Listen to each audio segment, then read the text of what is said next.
اعوذ باللہ من الشیطان الرجیم، بسم اللہ الرحمن الرحیم۔ بہت ہی مفید اور انفارمیٹیو، مطلب ہم کتنا زیادہ اس آیت کو کریڈٹ دیں کم ہوگا کہ اللہ تعالیٰ نے ہمیں مشرک کا ڈفرینسز بتایا کہ ایک ہمارے یہاں ایک عام ڈیفینیشن ہے مشرک کی کہ اللہ کے علاوہ کسی اور خدا کو اللہ کے ساتھ برابر کر دینا، یہ ہماری ایک نارمل سی ڈیفینیشن ہے کہ جی اللہ کے ساتھ اللہ کی اولاد بنا دینا، یا اللہ کے ساتھ بتوں کی پوجا کرنا، یا اور اللہ ماننا، یا بس اتھارٹی میں اور بھی کسی کو مالک کر دینا۔ یہاں آپ نے غور کیا کہ اگر تم نے غیر اللہ کے نام کا کھانا کھایا، اگر تم نے حرام کھایا، تو تب بھی تم مشرک کہلاؤ گے۔ کانٹیکس میں آپ دیکھیے کہ کھانے پینے کی تمام چیزوں کی بات تھی، اور آیت 116 میں بھی یہ بات تھی کہ اگر تم اطاعت کرنے لگ جاؤ اکثریت کی دین کے معاملے میں جو زمین پر ہیں،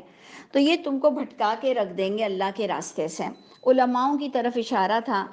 اور ہم ایک کوئی خاص اسپیسیفک علماء کی بات نہیں کر رہے ہیں، کیونکہ ہم بھی جب قرآن پڑھاتے ہیں تو اللہ فرماتے ہیں یہ جو قرآن کو لے کر اور خدا نخواستہ جو لوگوں کو دھوکے دیتے ہیں اللہ کے نام پر، اسپیشلی اس میں ہم جیسے لوگ بھی آئیں گے، تو ان پر کبھی بھی اندھوں کی طرح اعتماد مت کرنا، کیونکہ ان میں زیادہ تر لوگ اللہ رسول کے نام سے، اللہ کی کتاب کے نام سے لوگوں کو پس پشت بھٹکانے کا کام کرتے ہیں۔ یہ اللہ کی کتاب آپ کو اس کی آگاہی دیتی تھی، اور اسپیشلی جو ہم نے آیت نمبر 116 میں پڑھا، اور اس وقت ہم آیت نمبر 121 ہم نے ختم کر چکے۔ 116 میں آپ کو اندھا بہرا ہونے کی منع کیا جا رہا ہے کہ دین کے معاملے میں سورس کا معلوم ہونا ضروری ہو، اور اندھوں کی طرح کسی پر بھروسہ نہیں کرنا۔ اور اس کے بعد کی تمام آیتیں کھانے پینے سے متعلق تھیں، اور اس پر اللہ نے جو اینڈ کیا وہ بہت ہی انتہائی امپورٹنٹ تھا کہ اے نبی، اے لوگوں، اے ان اطعتموہم، کھانے پینے کے متعلق ساری چیزوں پر کہ لوگ آپ سے لڑنے بھی آتے ہیں، لوگ لڑتے ہیں کہ جب آپ کسی چیز کو حرام بول کر ریجیکٹ کرتے ہو، اور اسپیشلی جو کہ اللہ کا نام نہ لیا گیا ہو، غیر اللہ کے نام کا ہو، اور آپ کو پتہ ہے کہ یہ ربیع الاول کا مہینہ ہے۔ پچھلے محرم کے مہینے میں ہم نے کس حد تک شرک کیا،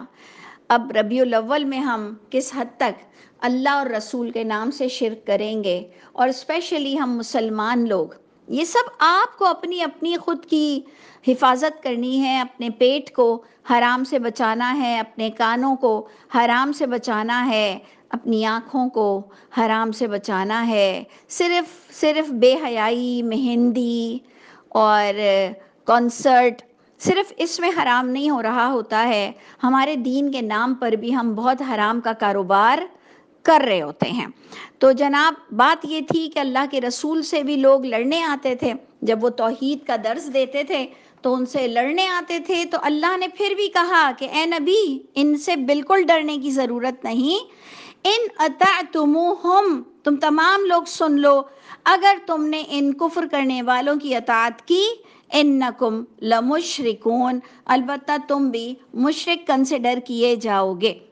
سوچئے گا کہ حرام کھانے سے شرک کا کیا تعلق بنتا ہے۔ یہ اللہ کی کتاب نے یہ ڈیفینیشن دی ہے، میری آپ کی ہوتی تو ہم نہیں مانتے اس ڈیفینیشن کو، کہ یار بات کچھ اور ہو رہی ہے، تم کچھ اور کر رہی ہو۔ بہت سی انگلیاں اٹھتی کہ بات ادھر غیر اللہ کے نام کے کھانے کی، حرام کھانے کی ہو رہی ہے، اور تم یہاں شرک شرک شرک، ہر چیز میں تم شرک لے آتے ہو۔ بھائی اللہ لا رہے ہیں،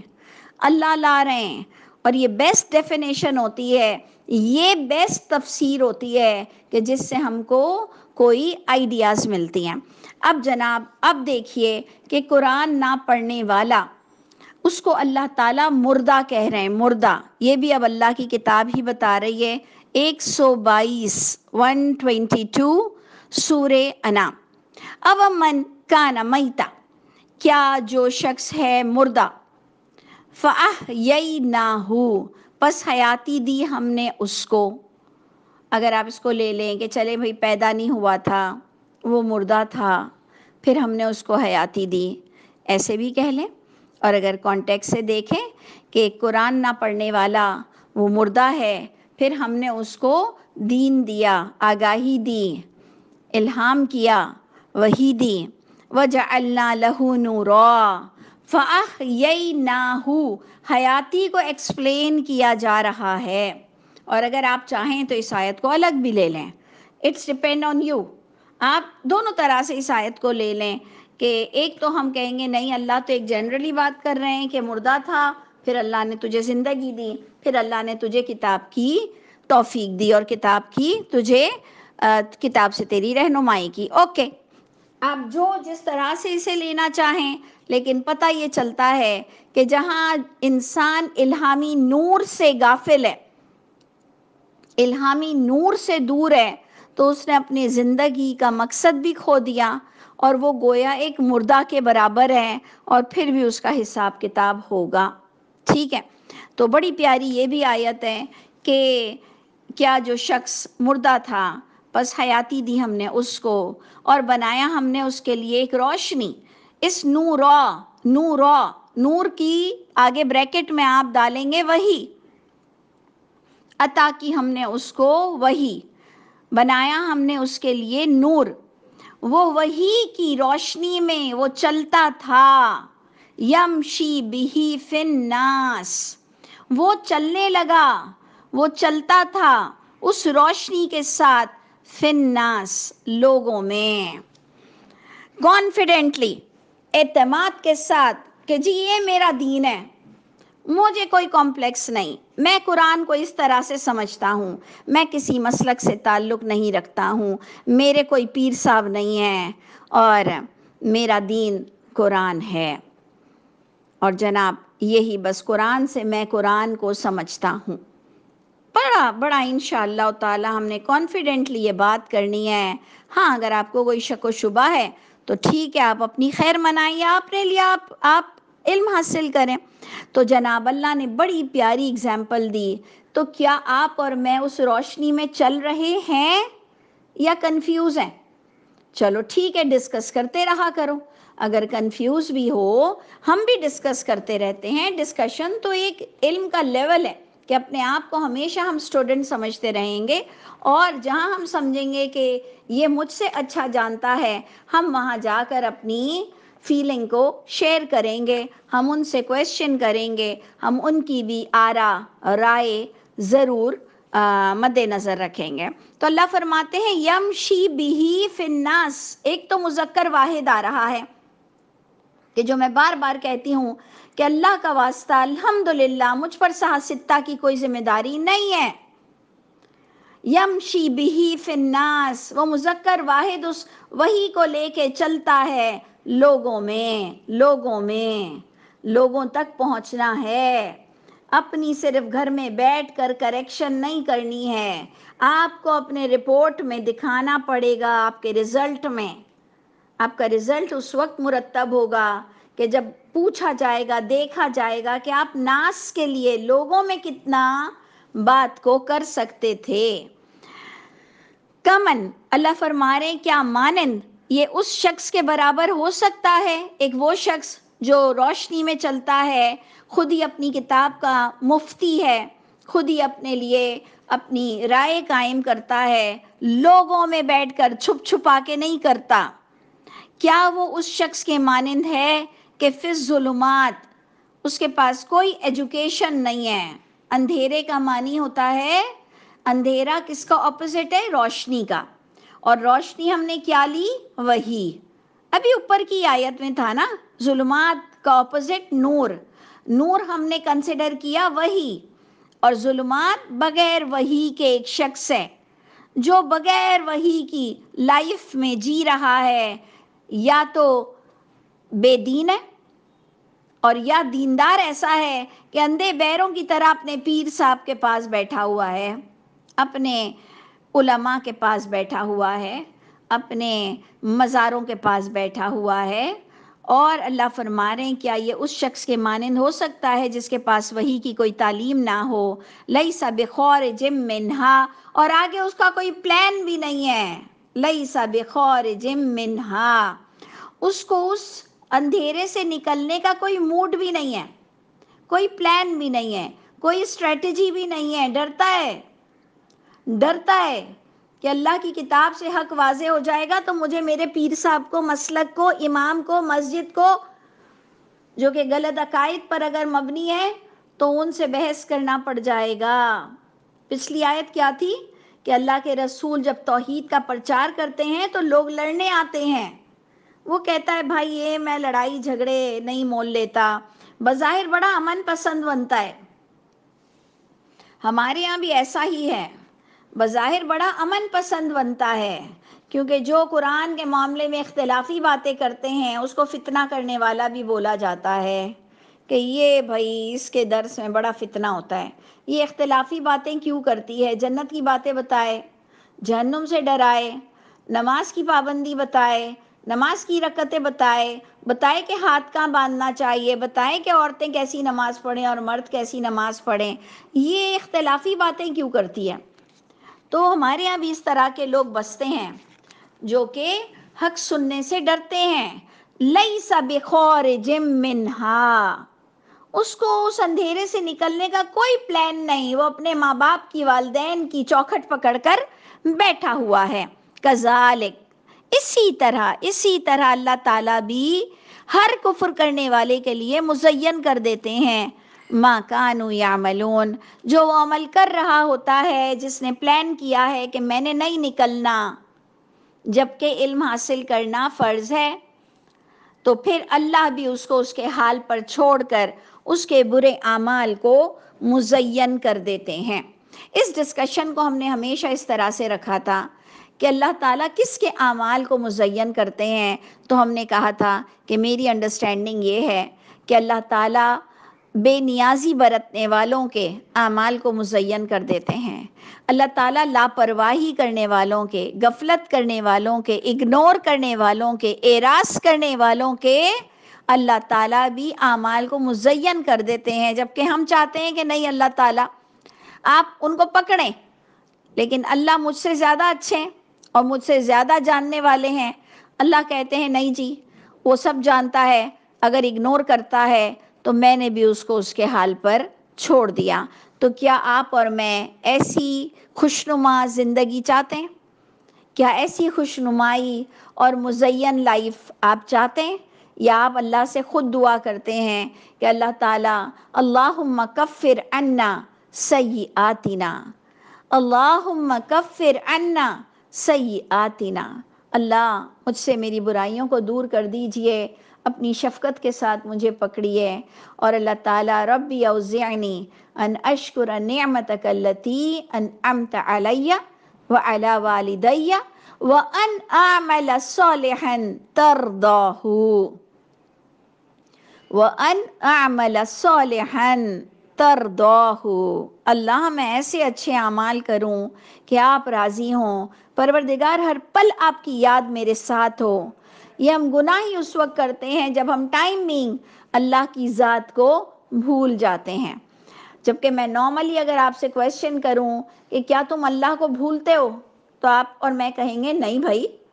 اللہ کو کون بھول سکتا ہے۔ لیکن آپ یاد رکھیے میری انڈرسٹینڈنگ تو یہی ہے کہ جب میں اور آپ غلط دیکھتے ہیں، غلط بولتے ہیں، غلط کھاتے ہیں، چگلیاں کرتے ہیں، غیبت کرتے ہیں، طنز کرتے ہیں، تو ٹائم بینگ ہم اللہ کو بھول چکے ہوتے ہیں،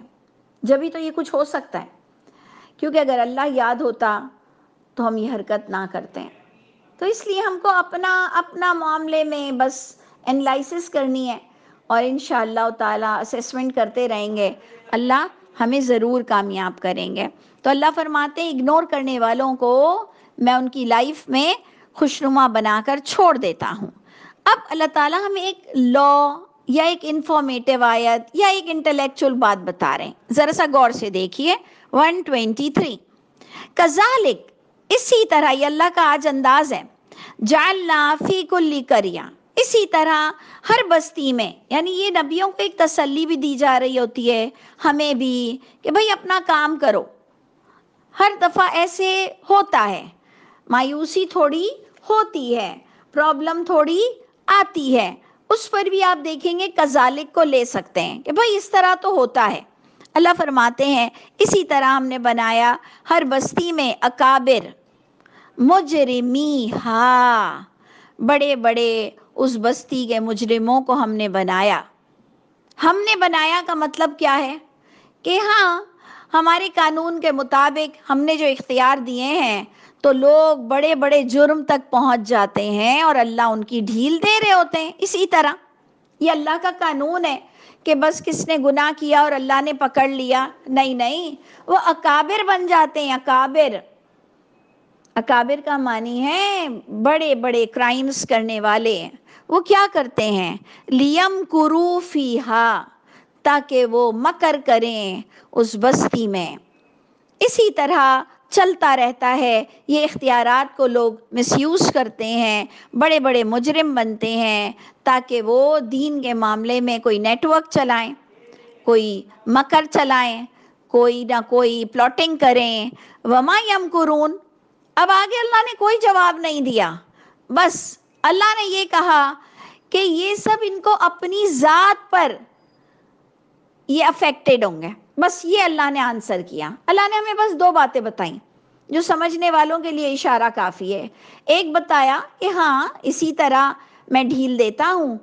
اور بستیوں میں لوگ بڑی بڑی چالیں چلتے ہیں، اور ٹاپک کیا تھا کہ بڑی بڑی چالیں چلتے ہیں کہ وہی کو کسی بھی طرح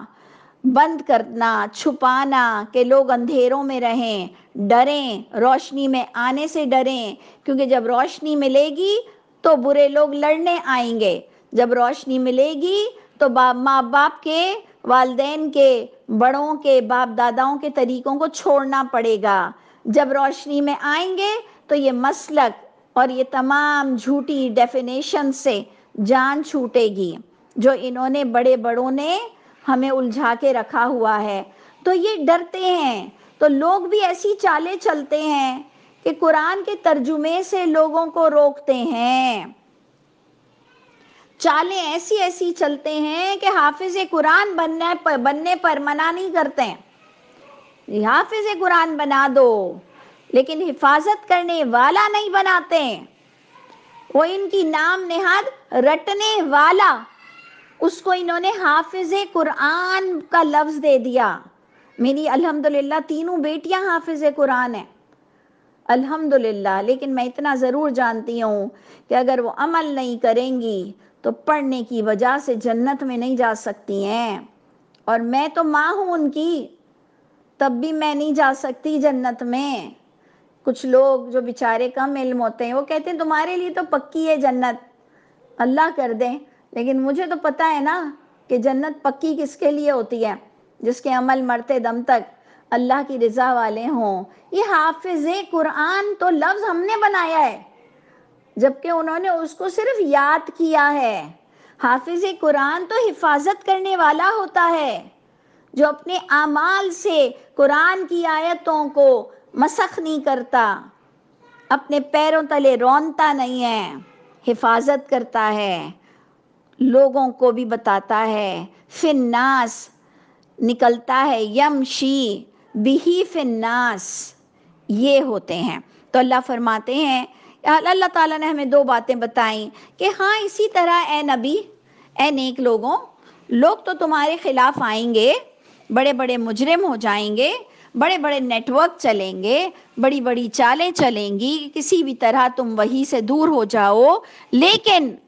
یہ جو بھی مکر کریں گے الا بانفسہم، یہ ان کی جان پر آفٹر افیکٹ ہونا ہے، آفٹر سم ٹائم۔ یعنی ٹھیک ہے اگر تمہارے زمانے میں تمہیں نہیں دکھائی دیتا ان کا انجام تو تم اس کے انجام کا ویٹ نہیں کرو۔ جب ہی قرآن میں بار بار آیا ہے کہ کسی بھی چیز میں آپ کو عجلت کرنے کی ضرورت نہیں ہے، آپ کو برے لوگوں کا انجام دیکھنے کا انتظار نہیں کرنا۔ اللہ کہہ رہے ہیں ان کا انجام بہت برا ہوگا، آپ اپنی فکر کرو، آپ اپنی فکر کرو کہ آپ کا انجام برا نہ ہو۔ لیکن اللہ کہہ رہے ہیں 100% جو قرآن سے کے اگینسٹ جاتا ہے، جو قرآن کی تعلیم سے لوگوں کو دور رکھتا ہے، ان کو پتہ نہیں ہے کہ ان کا کتنا برا انجام ہوگا جس کا وہ شعور بھی نہیں رکھتے ہیں۔ اور آگے کی پھر آیت ہمیں گائیڈ کر رہی ہے کہ یہ وہ لوگ ہیں کہ وَإِذَا جَاءَتْهُمْ آیَةٌ، ان میں سے کچھ ایسے بھی ہوتے ہیں کہ جب ان کے پاس کوئی کلیئر آیتیں بھی آ جاتی ہیں، کلیئر باتیں بھی آ جاتی ہیں، تب بھی وہ کہتے ہیں لن نؤمن، ہرگز نہیں ہم مانیں گے، حتی نؤتی مثل ما اوتی رسول اللہ، ہم تو نہیں مانیں گے، ہم تو اس وقت مانیں گے جیسے جو دیے گئے اللہ کے رسول۔ اب ہم جیسے لوگ اس کو سارٹ آؤٹ کرتے ہیں، سولو کرتے ہیں الجبرا کی طرح کہ یہ آیت کا مطلب کیا ہے، کیونکہ ایک تو آیت ہے قرآنی آیت۔ اب اگر آپ اس کو لے لیں کہ جب ان کے آگے قرآنی آیت آتی ہے تو یہ کہتے ہیں کہ ہم نہیں مانیں گے یہاں تک کہ جو ہمارے نبیوں کو آیتیں ملی ہیں وہ ملے۔ تو وہ تو اللہ کہہ رہے ہیں تصدیق کر رہی ہے۔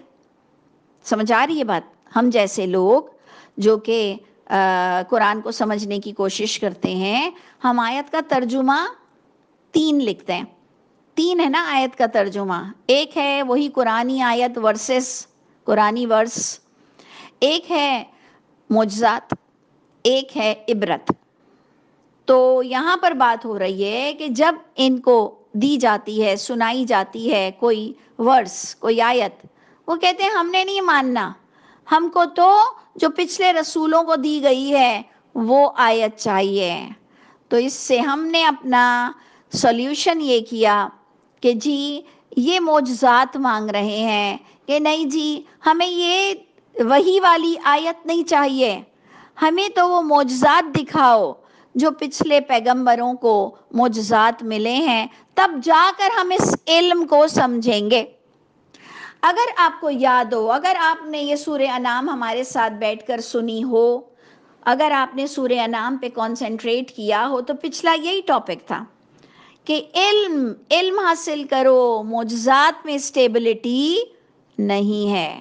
معجزات سے دین نہیں ملتا، معجزات سے ہدایت نہیں ملتی ہے۔ یہ وہی ٹاپک تصریف بالآیات پھیر پھیر کر ہم بیان کر رہے ہیں، اور جس پر میں نے آپ کو کہا بھی تھا کہ دیکھیں ہم انسان ہیں، ہم بھی چاہتے تھے کہ کوئی معجزات ہو جائیں ہم سے بھی اور ہمارا کچھ پاور بن جائے۔ بھائی ایک انسان ہے نا، بے عقل ہے، جاہل ہے، وہ چاہتا ہے ہاں یار کوئی شارٹ کٹ میں معجزے مل جائیں تو لوگ ہم کو کچھ ماننے لگ جائیں۔ اللہ تعالیٰ نے ہمیں بتا دیا کہ جناب معجزات ایک تو نبیوں کو جو دیے جا رہے ہیں وہ بھی اللہ کے حکم سے ہوتے تھے، لیکن اگر تم کو واقعی اللہ کو پانا ہے تو معجزات کا انتظار مت کرو، علم حاصل کرو،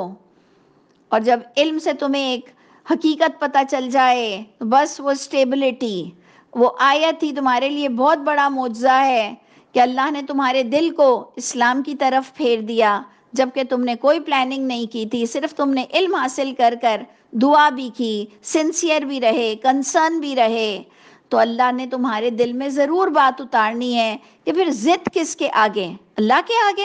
اللہ کے قانون کے آگے۔ اور اللہ نے بار بار کہا ہے کہ تم کتنے بھی نافرمان ہو جاؤ، میرا قانون ٹوٹنے والا نہیں ہے، تمہاری نافرمانی سے میں عاجز نہیں آؤں گا۔ گھریلو سطح پر تو ہم بچوں کی نافرمانی سے عاجز آ جاتے ہیں نا، ہمارے رولز گھر کے ٹوٹ جاتے ہیں، چلو بھائی ٹھیک ہے 11 بجے کے بعد بھی آ جانا، اچھا چلو ٹھیک ہے دونوں دن برگرز کھا لینا، اچھا ٹھیک ہے اپنے فرینڈز کو بھی لے آؤ گھر میں، بہت سارے قانون جو ہمارے تھے وہ ٹوٹ جاتے ہیں بچوں کی نافرمانی یا ضد سے۔ اللہ کہتے ہیں ایسی کسی خوش فہمی میں مت رہنا کہ تم پوری کے پوری دنیا نافرمان ہو جاؤ، لیکن میرے لاز، میرے قانون میں توڑنے والا نہیں ہوں۔ اور آپ نے پچھلی بھی کلاس میں بلکہ 2-3 کلاس پہلے بھی پڑھا، لا مبدل لکلماتہ، اللہ کے کلمے کسی وجہ سے بھی تبدیل ہونے والے نہیں ہیں۔ تو یہ ساری چیزیں آپ کو ایک حقیقت پسند بناتی ہے، اس کو روشنی کہتے ہیں، اس کو روشنی کہتے ہیں کہ یمشی بہ فی الناس، کہ انسان اپنے موقف کو سامنے رکھتا ہے کہ میں کوئی ڈھکی چھپی بات نہیں کر رہا، جو لکھا ہوا ہے وہ بتا رہا ہوں۔ تو اس آیت کے اندر ہمیں حل کیا ملا کہ جب ان کو پچھلی تصدیق شدہ آیتیں بتاتے تھے اللہ کے رسول تو یہ معجزات کی بات کرتے تھے. اس کے بھی آنسر میں کیا آیا بات کہ اللہ عالم، اللہ تعالیٰ زیادہ جانتے ہیں کہ کہاں وہ رکھے اپنے پیغامات کو، کس کو عطا کرے وہ پیغامات پہنچانا، کس کو رسول بنائے، کس کے ذریعے سے بھیجے. تم پیغامات کو دیکھو، تم کو یہ نبی پسند نہیں آ رہا تو تم اس نبی کو معجزات لانے کا کہہ رہے ہو، تم اس نبی کے پیغامات کو کیوں نہیں سن رہے ہو، تم نبی کے پیغامات کو کیوں نہیں سمجھ رہے ہو، تمہیں کیا پرابلم آ چکا ہے. اچھا پھر اس سے پتہ ہے مجھے ایک اندر ہی اندر سمجھ آ رہی ہوتی ہے کہ اللہ نے جو محمد صلی اللہ علیہ وسلم کو چنا وہ بہت ہی بہترین انسان ہوں گے. بہت سب سے بڑھ کر جو مجھے خوشی ہوتی ہے کہ بہادر بہت ہوں گے. کیا یہ عربیوں سے ٹکر لینا، اس زمانے کے یہ کرسچن جوز اور یہ منکرین حق، یہ کفر کرنے والے مکہ کے، ان سے ٹکر لینا کوئی آسان بات تھی؟ اللہ کے رسول ان کے اگینسٹ کھڑے ہو گئے تو آپ خود سوچئے کہ کتنے بریو ہوں گے، کتنے پاورفل ہوں گے. اور پھر جب پیرالل ان کے اخلاق کی بھی باتیں آتی ہیں، یہ بہت اخلاق والے تھے، لوگ ان کی کس طرح بیک بائٹنگ کرتے تھے لیکن وہ کسی کی گردنیں نہیں اڑانے بیٹھ جاتے تھے. تو واقعی گریٹ محمد صلی اللہ علیہ وسلم کی شان ایک بہت ہی پیاری ہستی نظر آتی ہے کہ ان آیتوں سے پتہ چلتا ہے کہ اللہ نے جہاں رسالت کا کام رکھا وہ انسان کو اللہ بہت اچھی طرح جانتے ہوں گے. لیکن اس کے ساتھ جو آیت آ رہی ہے کہ اللہ تعالیٰ پھر کافروں سے مخاطب ہیں، چال چلنے والوں سے مخاطب ہیں، اور اللہ تعالیٰ فرما رہے ہیں کہ تم سن لو، ہوش میں آ جاؤ کہ ان قریب پہنچے گا ان لوگوں کو جنہوں نے نبی کے خلاف کھڑے ہو کے یہ جرم سازی کی ہے،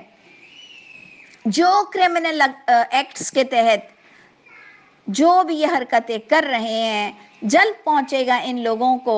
جو بھی انہوں نے کیا، صغار، ذلت، عذاب اللہ کے پاس سے پہنچے گا، شدید عذاب ہوگا، بما کانوا یمکرون، جو انہوں نے چالیں چلی ہیں اس پر ان کو ضرور اللہ پکڑیں گے. تو اللہ تعالیٰ، میں اور آپ نے قرآن کو پروموٹ کرنا ہے، نہ کہ ہم اس کو ڈیگریڈ کریں کہ جی قرآن سب کو سمجھ نہیں آنے والی بات، قرآن سے کوئی عالم نہیں بن سکتا، قرآن سے اللہ کا پتہ نہیں مل سکتا. یہ حرکتیں کم از کم ہم نہ کریں. اچھا جی، ایک بہت ہی امپورٹنٹ آیت آ رہی ہے اور ہم اس کو کمپلیٹ کرنے کی کوشش کرتے ہیں.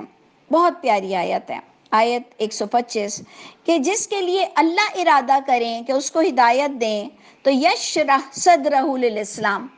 اللہ اس کی شرح صدر فرما دیتے ہیں اسلام کے لیے. اب اگر کوئی کم علم انسان اس کو پڑھتا ہے تو وہ کہتا ہے کہ یہ تو بیلٹنگ ہو رہی ہے، کوئی قرآن دازی ہو رہی ہے کہ جی اللہ تعالیٰ کسی دن قرآن دازی کرتے ہوں گے، پھر جس کے نام نکلتے ہوں گے تو اللہ تعالیٰ اس کا سینہ کشادہ کر دیتے ہوں گے اور وہ رات کو سو کے اٹھتا ہوگا تو اس کا دل نور سے بھر جاتا ہوگا. ایسا ہی لگ رہا ہے اس آیت میں اوپری سطح پر کہ فمن یرد اللہ، جس کے لیے اللہ ارادہ کرے یہ کہ اس کو ہدایت دے، یشرح صدرہ للاسلام، اللہ اس کا سینہ اسلام کے لیے کھول دیتے ہیں. بس ایسا نہیں ہے، یہ جنگل کا قانون نہیں ہے، اللہ ظالم نہیں ہے. جب اللہ تعالیٰ یہ کام کرتے ہیں تو اس کے پیچھے کوئی قانون ہے. آپ نے اب اس میں غور کرنا ہے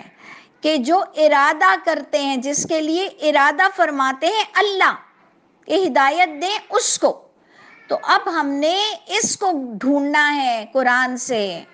کہ اللہ تعالیٰ کس کو ہدایت کے لیے چنتے ہیں. تو پھر آپ کو جواب ملے گا قرآن سے، من ینیب، من اناب، جو خود اٹھے گا، جستجو کرے گا، وقت نکالے گا،